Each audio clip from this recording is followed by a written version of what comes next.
As the War Doctor Begins series draws to a close, it's interesting that the final episode of the final box set is a crossover with the Eighth Doctor. I know, right? Although it appears like 60, I'm in everything now. Thematically, it makes sense. Also, he said almost, for a reason. Yeah, it is neat. But how cool would it be if there was a Time War story, a Time War crossover, with the Ninth Doctor meeting the Eighth and War Doctors, or one or the other? How cool would that be? Then again, Christopher Eccleston doesn't want to do multi-Doctor stories unless David Warner's in it, R.I.P. But still, even if it doesn't happen, we can dream, right? Yeah, sure. It would be absolutely fantastic. Oh yes. Indeed. Dinner's on me. What shall we have? The steak looks nice. Steak and chips. Followed by some plum pudding. And we will wash it all down with fruit juice. Sounds like a plan. Agreed. Fantastic!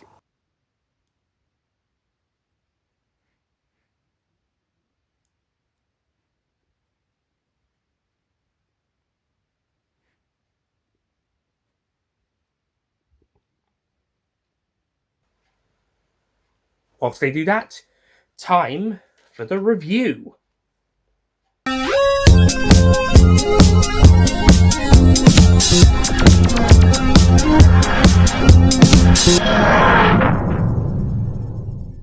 Greetings and salutations, Universal's fans. Nick here, and welcome to my first video for 2024 on the Universal's channel. And today I shall be reviewing the 6th and final of the War Doctor Begins box sets from Big Finish Productions, and the 10th War Doctor audio box set overall, Enemy Mine, which is a direct sequel to Comrades in Arms, the previous box set, and both box sets form a interlinking sixology of stories that follow on from the second Begins box set, Warbringer, as it centres around the story of Case, played by Ajaz Awad. Also, the final story in this box set features the 8th Doctor as well, so we kind of get a crossover with the 8th Doctor Time War in that story too. Before I start on this review, I will quickly mention that the War Doctor did appear in the 7th and, until the release of Coda later this year, final adventure of the Once and Future series, which is the 8-part series that celebrates Doctor Who's 60th anniversary from Big Finish Productions, with parts 1 to 7 releasing from May to October of last year. Yeah, I don't know why they didn't do the last part in November. They decided to do a double bill in October, but whatever. And then part 8, Coda, will be released this November. I think the BBC told them to do that. I don't know why. We'll find out when the story gets released.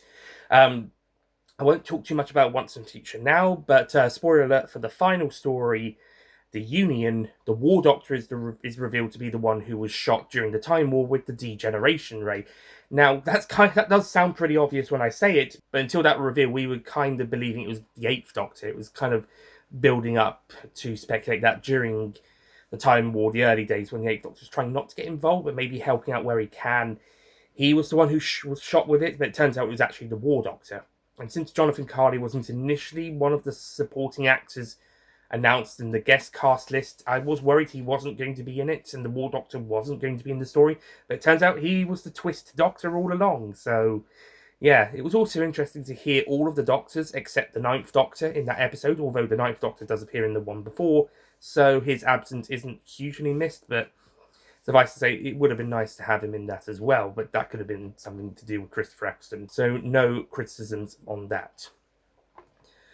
But yes, Once and Future is its own kettle of fish that we might talk about at a later date, maybe when Coda comes out, so we'll probably be talking about it next year then. So yeah, the War Doctor was in that, and he will be appearing in the 4th and final of the Sontarans vs. Rutans Quadrology series that is currently being released monthly. Last month it was Battle of Giant's Causeway with the 8th Doctor. This month, February, will be 3rd Doctor, then 6th Doctor's next. So the War Doctor will be rounding off the quadrology.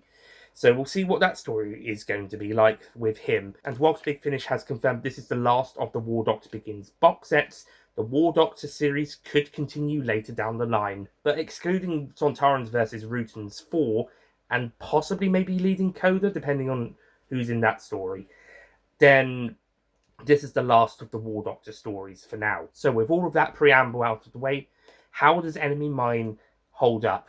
Well, first of all, this is a much better follow-up to Comrades in Arms and Warbringer than the previous box set Comrades in Arms was to Warbringer solely, and it's a great trilogy of stories that nicely round off the Case story arc, as well as the Begins series as a whole for the War Doctor, as well as I mentioned, having a crossover with the 8th Doctor at the very end. So the first episode of this box set is The Hybrid's Choice, written by Ajaz Awad Imbrium, who voices Case in these stories. So the actress playing Case gets to write an episode for the series.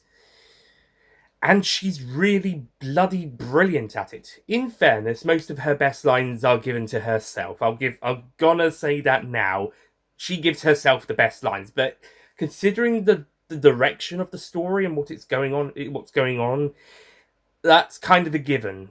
That probably was going to be the case, no pun intended, because Case probably needed the best lines in the episode, regardless who was writing it. So, yeah, but the episode pretty much is an excuse for Ajaz Awad to write and perform whatever she wants within character of the character of Case, as well as Karina, who is tied in with the previous story, Memnos, who Case originally was this person called Karina, and we start to go into a bit more about that, or a possibility of what it could have been like.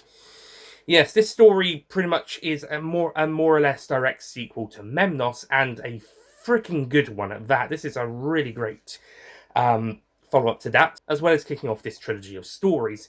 I'm going to say it now, this is my favourite of the trilogy, but that's not to discredit the next two, which I'll get to in a bit. But The Hybrid's Choice is just full of energy, full of fun, and full of entertaining moments. I won't say it's a 10 out of 10 polished story, but this is certainly a very strong entry, at least on an objective scale. And subjective, I had a lot of fun listening to it the first time around. The story mainly centres on Case training to be a Dalek and going on Dalek missions, and being given Hyper Berserker mode and the mix of human, Dalek, and Time Lord mixture making her. But we do realise that she is dying because of all of this effect being thrown upon her alongside the Super Berserker mode and the Dalek time strategist wanting her as a weapon. But the clock is ticking down to her eventual passing, which we are going to get to in the last episode. Spoiler alert. Meanwhile, after a few weeks of grieving, the Doctor, played once again by Jonathan Carley, and Veclin, played by Beth Chalmers, who at this point has probably become one of my favourite supporting characters of the War Doctor series, in fact, just Big Finish as a whole. And which is funny enough because at this point in time, this is still pre-Only the Monstrous, and she seems to have a better relationship with the Doctor this side of that story than she does that side, not story box sets, than she does the other side. So it's interesting. I wonder what happens later down the line for them to kind of maybe get be on less friendly terms with each other. Maybe another War Doctor series box set will touch upon that. Who knows? But anyway, those two are now on a mission to try and find out what's going on with the Daleks, as Daleks has kind of been stepping back from attacks and trying to kind of come up with a new attack formation, and most of this is due to the strategist trying to use Case and them attacking big Gallifreyan targets. So the Doctor and Veclin have to try and see if they can get Case out and stop the Daleks before they go to Gallifrey.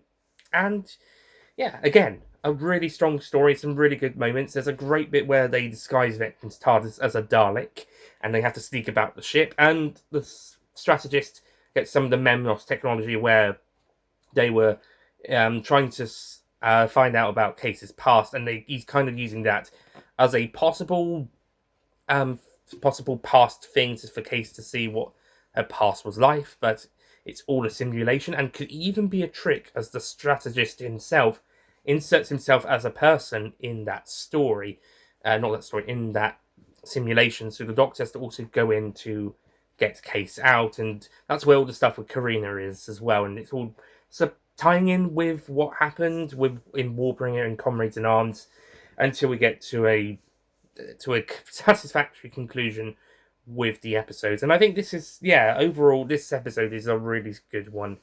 And I don't know if it rivals some of the absolute greatest episodes of the War Doctor Begins sets, but it's certainly a contender for some of the strongest ones there. The next story is Fear Nothing, written by Mark Wright. I'm going to say it now, this is my least favourite of the box set, but that's not a detriment to this story, and it's also stronger than the entirety of Comrades in Arms, and a couple of other Begins and original John Hurt series stories as well. In this story, Kate is probably at her most villain as she's now working for the Daleks. This is her working for the Daleks at its peak, at her most villainesque in this story. She's sort of a villain in the series, so to speak, but you can kind of sympathize and see where she's coming from in the first story, and the last story is trying to kind of give her some sort of a happy ending or having to terminate her, and again, we got a bit of sympathy with her.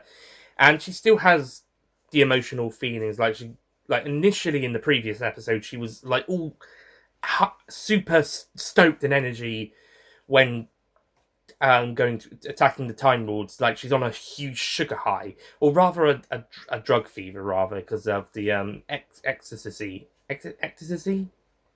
whatever. And then she has the massive morning hangover. A crash, maybe an emotional crash, and she's all really emotional about it. Her emotions are all over the place in that story. And then the last story, kind of similar, but to a lesser extent. Like she's still wanting to work for the Daleks, but she does have those more emotional, vulnerable moments, and she does here too. But I'd say this is the story where she is at her most villain-esque, because she's working for the Daleks and wants to prove herself. And despite some emotional lapses here and there, she is pretty much almost on full villain form in this episode. We've also got the return of Tamazan, played by Adele Anderson, for the first time since, I believe, the episode Temenus from the middle of the Battlegrounds box set. She was not in He Who Fights with Monsters or Comrades in Arms at all, but she now makes her, I guess, grand return to the series with this story. So she basically gets the Doctor to come to this old TARDIS hangar bay so that he can have a look around a brand new TARDIS, battle TARDIS ship she has designed in order to be constructed as a new, weapon in the Time War, and it's got lots of weapons, and she wants the Doctor to pilot this new TARDIS, as she's also aware that the time tricks that the Time Lords and the Daleks are using are running out, and brute strength is the only way to end the war, whilst the War Cabinet and the High Council keep elaborating and having their own agendas and so forth. So she's just like, no, we're just going to push through and just end it, because the old tricks are running out. And she's kind of right. She's right, because this war's going to continue a lot more further down the line. So yeah, the old tricks are running out, but they're going to be stuck doing them until the War Doctor eventually decides to do his own thing at the very end. His own sense of brute force, so to speak. And yeah, obviously the Doctor isn't quite as happy to be brought here against his will and put on this, he doesn't really like this type of TARDIS. He's more of an old-fashioned type of guy, thinking a TARDIS should be elegant, even the battle TARDISes. One interesting thing about this story is we have a character called Jodelle, who is a TARDIS technician, and she has a symbiotic mental link with the Dreadnought, and is able to talk with it. And I think Becky Wright, who also voices Terry in the Doomsday audio box set, which we haven't touched upon Doomsday on this channel, have we? Or at least not much. I'll have to review that box set at a later date. Anyway, so Becky Wright gives Jodelle a kind of a very childlike person, not childlike personality, but innocent young person who has a very strong loving connection with the Dreadnought. It's like they're tied to each other, so if one gets hurt, the other feels it, which Case kind of uses to her advantage later down the line, but it's also one of the things that ends up causing emotional harm to her. But yeah, Jadal is a really lovable character and is probably my favourite of the new supporting characters in this particular box set, although the nurse in the next one is a close second. And the Dalek Facilitator is the best of the new Daleks. Well, there's not that many new Daleks in this one outside of just new Battle Daleks, whatever. But yeah, Jadal is a really sweet and likable character, and it's a shame she goes through a lot of not very nice stuff in this episode once Case comes on board to attack everything. But yeah, the episode is still a very good one, and it's interesting to see the Doctor and Tamazan having to fight Case and also fight against time, as the Dreadnought has this really powerful what would I call it? Sort of energy that powers it, and it's now leaking, and it could cause untold time damage. This is science fiction after all, to the rest of the universe. So they have to try and stop that. They have to try and stop Case, and they have to try and save Jadal and the Dreadnought, and not everything goes to plan. Even Case's plan to assassinate Commodore Tamazan doesn't quite go to plan. Everyone's kind of compromised in this episode, but it does make the interactions and relations work really well, and especially when looking through each other's perspectives. Like seeing Case as a villain, but still having some emotional baggage, and also some of the stuff with the Doctor and Tamazan. So yeah, it's a very good episode. It's just I think the other two are stronger, and that brings us to Exit Strategy, which is similarly a really good story and adds a lot more of the time travel aspects as well, with the War Doctor having been recruited by Tamazan ahead of the War Council was sending agents and assassins out to assassinate Case, as an assassination order has been sent due to her being so dangerous. So Tamazan has sent the Doctor first, as she knows he will do a better job, and that he can do it his own way, as he knows Case, before the other agents are sent ahead, sent by the Council or the War Room. So the Doctor uses a time trace of this character called the Nurse, who is then captured by the Daleks in battle, to then go and help Case after, as mentioned, she's now dying from all of the stuff that she's gone through and been put on her in the last few stories.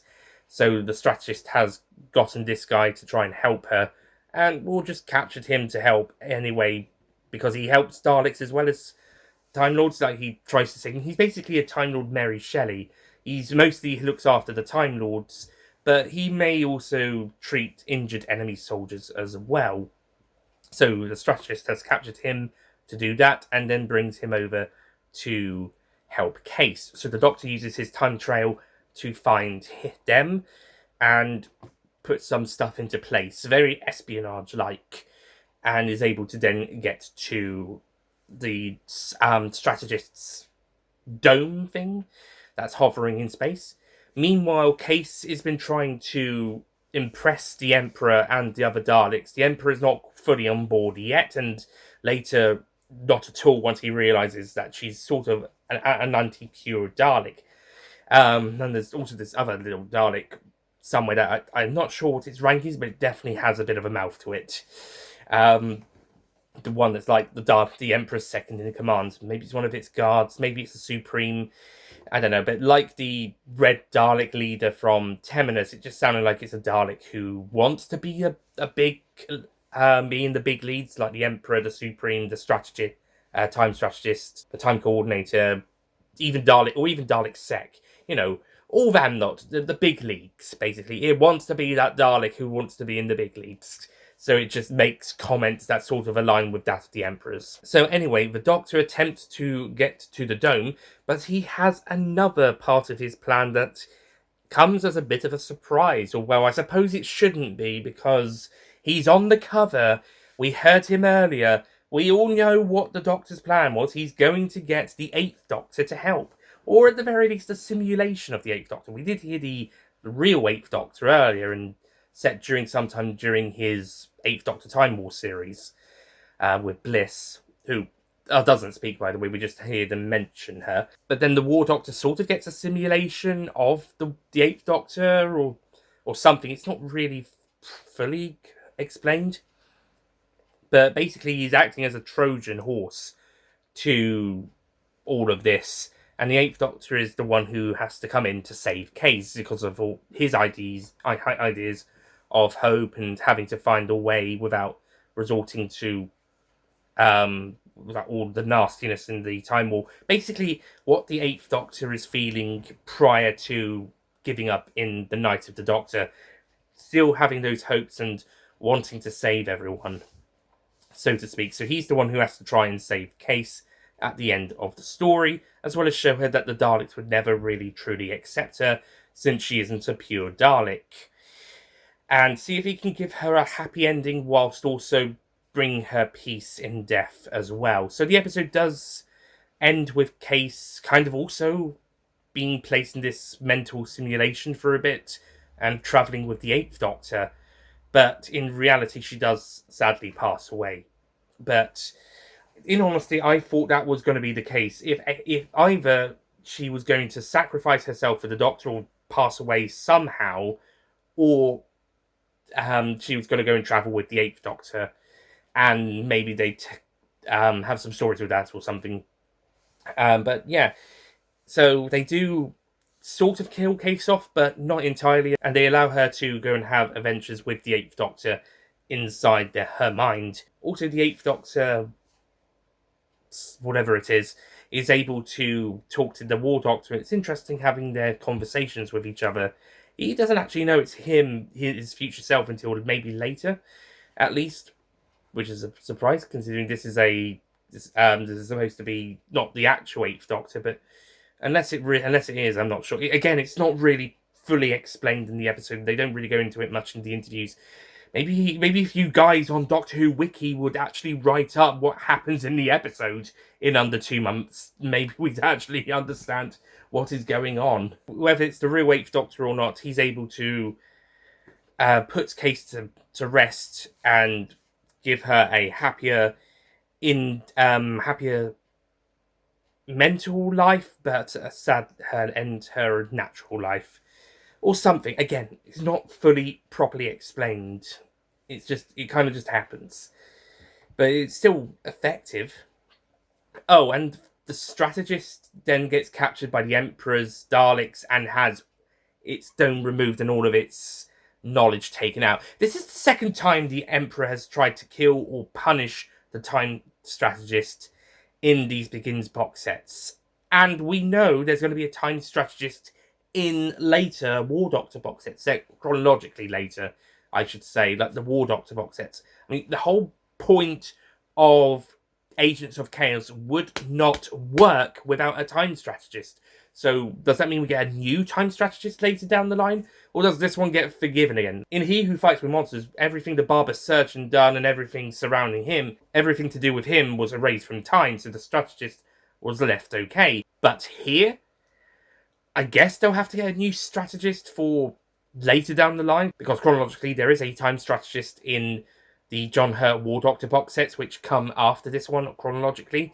But I don't know. Next War Doctor stories featuring the Time Strategist, just don't kill them off without saying, oh, but we will have another one. That's my only complaint about the ending of this one, is that they keep fucking around with the strategist, even though chronologically there's one down the line, and they don't say, oh, but it's all right, we'll get another one in, or we'll promote another Dalek to be Time Strategist or whatever.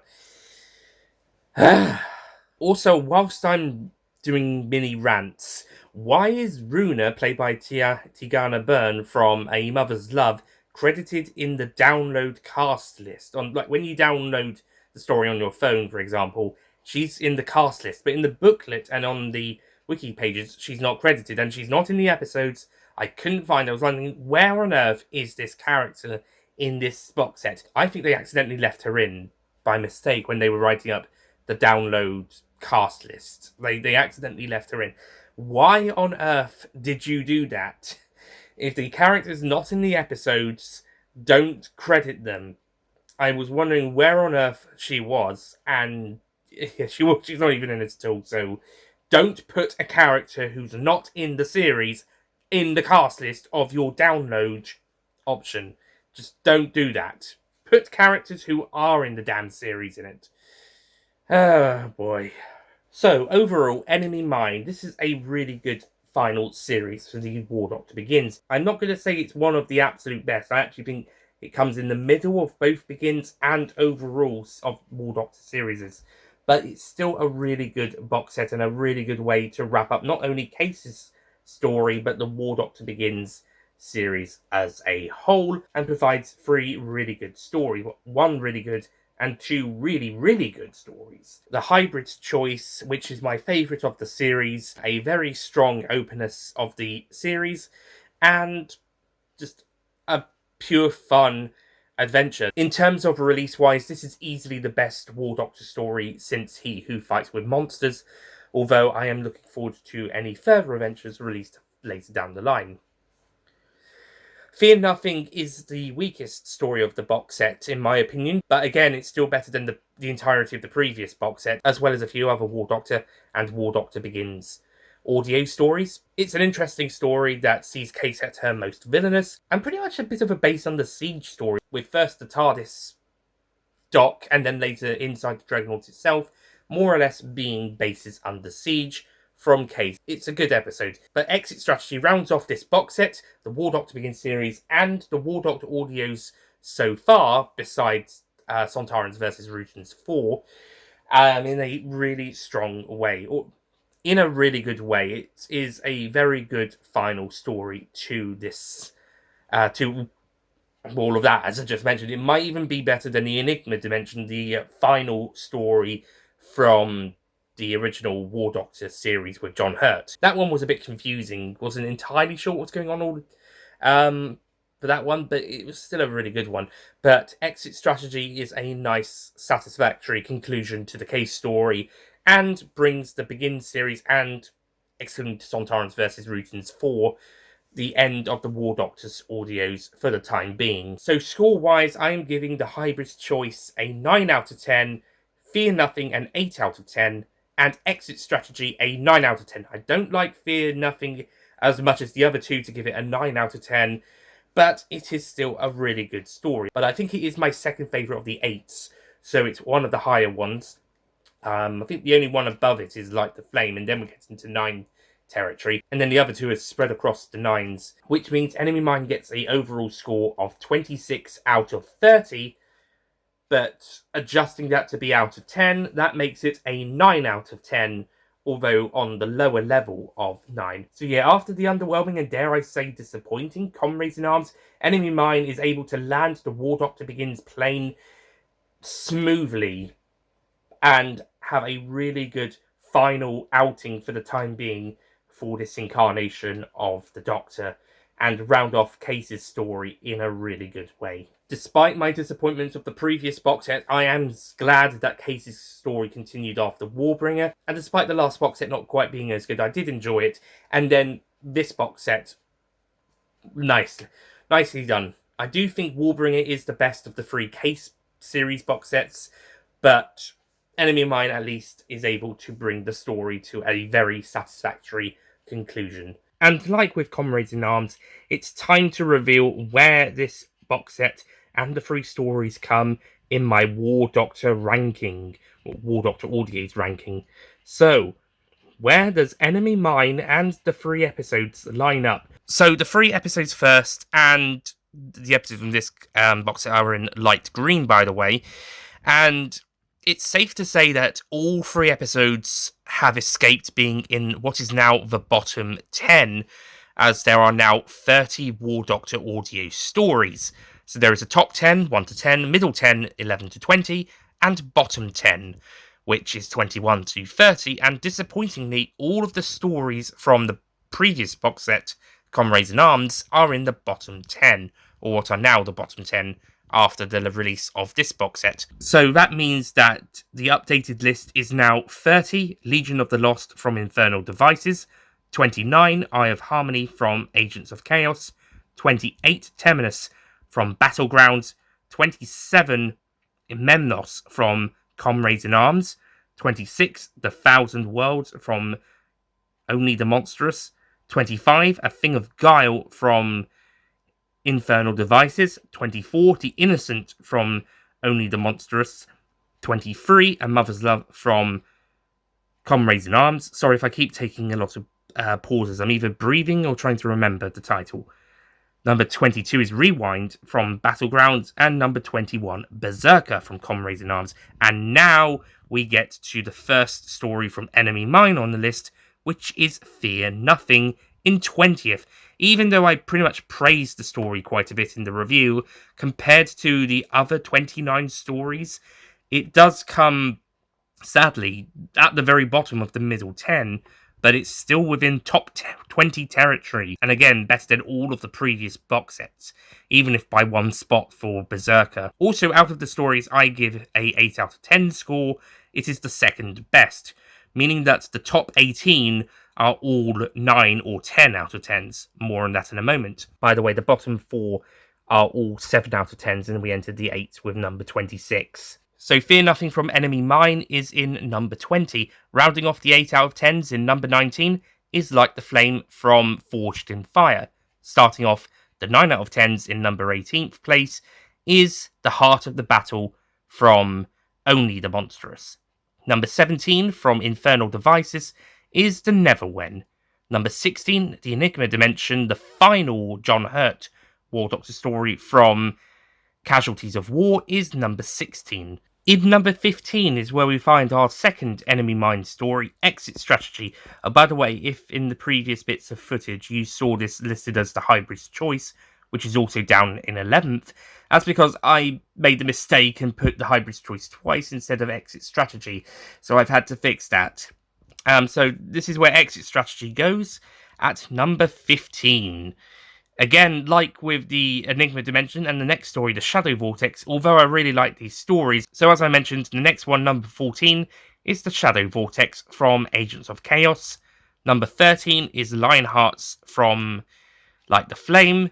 Number 12 is the Lady Obsidian from Casualties of War. And finally, number 11, our final Enemy Mine box set story, The Hybrid's Choice, which, as I mentioned, even though it's not in the top 10, it's very close though, is still one of the best stories of the War Doctor's run, and a really strong outing. It is definitely the best case story that is not part of Warbringer, and one of the best Begin stories that is not Warbringer or He Who Fights with Monsters. But in all fairness, if you take out Pretty Lies and the Eternity Cage, you basically get the Hybrid's Choice and Nine Hearts as well. So, yeah, sorry, John Hurt War Doctor audio fans, but yeah, only 2 of the top 10 are with the John Hurt War Doctor.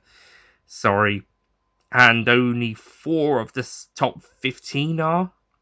But then again, the War Doctor Begins has 2 extra box sets and 6 extra episodes. So, yeah, this was a lot more even out when it was the 24 stories, right?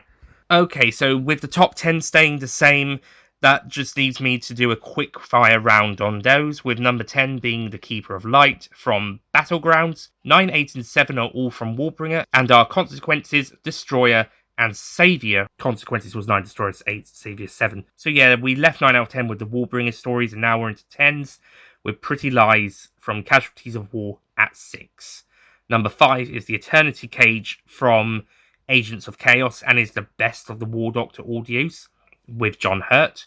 Numbers 4, 3, and 2 are all from He Who Fights with Monsters, and are The Mission at 4, The Abyss at 3, and The Horror at 2. And number 1 is The Shadow Squad from Forged in Fire. That is still my favourite of the War Doctor episodes ever since listening to that episode. And here is my ranking of the box sets, with my ranking of the Enemy Mine stories above in order, with Fear Nothing coming third, Exit Strategy second, and the Hybrid's Choice first. And with a 26 out of 30 score for Enemy Mine for the out of 30s score, and for the out of 10, making that a low 9, that means Enemy Mine comes 6th in the box set rankings after Comrades in Arms at 10, Infernal Devices at 9, Battlegrounds 8, Only the Monstrous at 7, then it's Enemy Mine here at 6, and just above that is Agents of Chaos at 5th place. Coming in at 4th is Forged in Fire, 3 Warbringer, 2 Casualties of War, and number 1, of course, still He Who Fights with Monsters. Now, I did debate putting Enemy Mine 5th above Agents of Chaos, because whilst Agents of Chaos has a very strong start and middle entries, its final entry is a big dip in quality compared to those two, whilst Enemy Mine is fairly consistent with how good its series is. But I decided to rank Agents of Chaos above this one because, despite the final episode of Agents of Chaos being a disappointment, the first 2 are really good. And whilst Enemy Mine's 3 episodes are also very good, I think the strengths of that box set outdo the strengths of Enemy Mine by just a small margin. So these 2 are quite close to each other anyway, but that's why I'm placing Enemy Mine 6th, but it is still really good. And so my War Doctor Audio's ranking is now officially updated, and dare I say, may even be complete. So that's it from me, and that's it from the War Doctor reviews. It's the audio reviews. I might cover Sontarans vs. Rutans 4 at a later point. I might even cover the whole series. Same if the War Doctor is the main Doctor for Coda, the last of the Once and Future series. But again, that might end up being next year. But until then, or another War Doctor box set is announced, that's it from my War Doctor audio box set reviews, and to a lesser extent, rankings. Thank you so much for watching, and I'll see you guys next time. But before I do, I need to have a bit of a costume change. Blue shirt? And what's that doing here?